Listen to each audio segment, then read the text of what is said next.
Well, it's been quite a week for US President Joe Biden, first pardoning his son Hunter before falling asleep on the job. Joining me live is US expert and former Labor Senator Stephen Loosley. Stephen, great to have you on the program as always. What did you think of Joe Biden pardoning his son? I thought he was always going to pardon Hunter. During the course of the election campaign, he repeatedly said that he would not.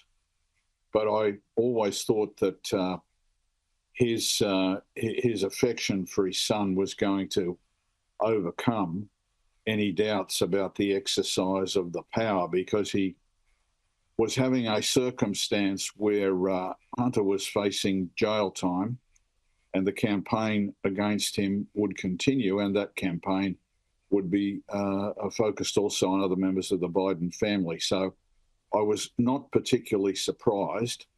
It is damaging to the presidential legacy, but over time this will fade as against other episodes in the Biden administration's term in office. So not a surprise there. What is surprising are these anticipatory pardons that are being considered by the Biden administration to protect people who may be under threat from an incoming Trump administration.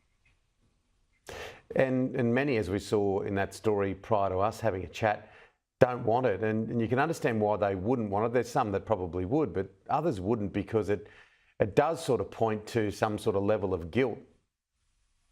Well, it can be interpreted as an admission of guilt, but you have a circumstance, for example, in which the nominee, Kash Patel, to head the FBI, published a list of enemies in a book a while back, and he's reported to have said, "We're coming after you. We're coming after you under criminal law or civil law. We haven't yet worked that out."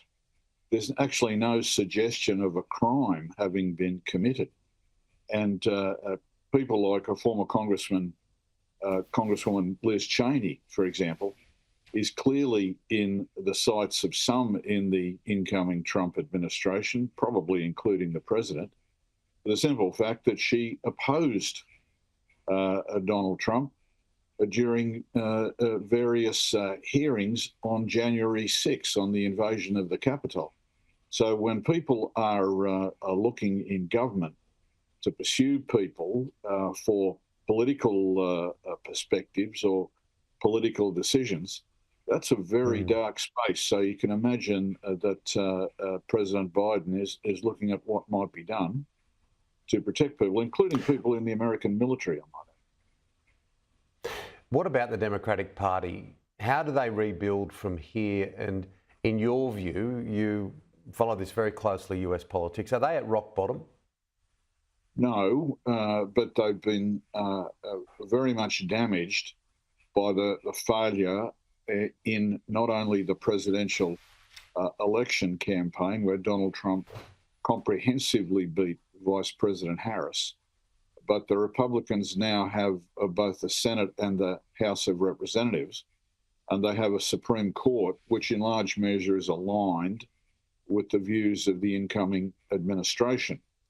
So they are behind the eight ball, to use the classic American expression. What they need to do, in my view, Tim, is to look back at their own history towards the 1980s, where a fellow by the name of Al Fromm set about forming a body which became known as the Democratic Leadership Council.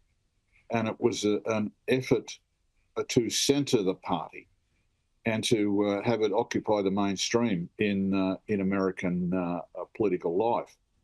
That saw Bill Clinton elected president in 1992 after a string of losses to Ronald Reagan and George H.W. Bush. So that effort to bring the moderates in the party together, to centre the party in terms of policy and performance, and to reach out to a lot of Americans in that middle ground who may well feel unrepresented. That's the best way to go. It's worked previously. There's no reason it can't work again. Yeah, we'll watch that space with interest. Finally, just back to the Republicans, it seems like Ron DeSantis is right in the mix now, isn't he, to come in as a Donald Trump pick? Very likely. Pete Hegseth is struggling despite his bravado in the halls of the Capitol. There's an article in the New Yorker just recently, which is really quite devastating in terms of a very checkered history of the nominee for Defence Secretary. So if we saw President-elect Trump turn to Governor DeSantis, there would be very few surprises there. And you may have observed that Florida has become increasingly important in Republican Party politics. Not only does the President-elect live there at Mar-a-Lago, but a number of prominent Republicans have been included in the batch of nominees going forward. And seems to be a determined effort by Donald Trump to stamp his authority on the Florida Republican Party for the future. Yeah, absolutely. They are interesting times. Stephen, always great to chat. Thank you. Pleasure, Tim. All the best.